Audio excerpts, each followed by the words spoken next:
ഒരു മുമ്പിലാണെങ്കിൽ നമുക്ക് കാണാൻ കഴിയുക മനു ആണെങ്കിൽ ആരോട് വൈജയന്തിയുടെ പറയാനായിട്ട് തുടങ്ങുകയാണ്. അതായത് ആൻറ്റി ഒരുപാട് തെറ്റുകൾ ചെയ്യുന്നുണ്ട്.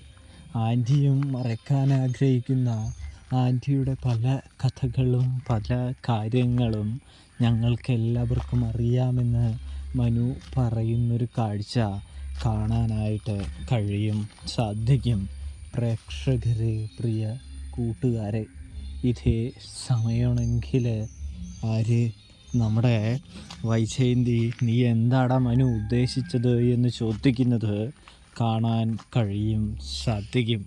അപ്പോൾ തന്നെ ആൻറ്റിയുടെ പാസ്റ്റിനെ പറ്റിയാണെന്ന് മനു പറഞ്ഞു വയ്ക്കുകയാണ് എന്ന് കാണാൻ സാധിക്കും. കൂട്ടുകാരെ, പ്രേക്ഷകരെ.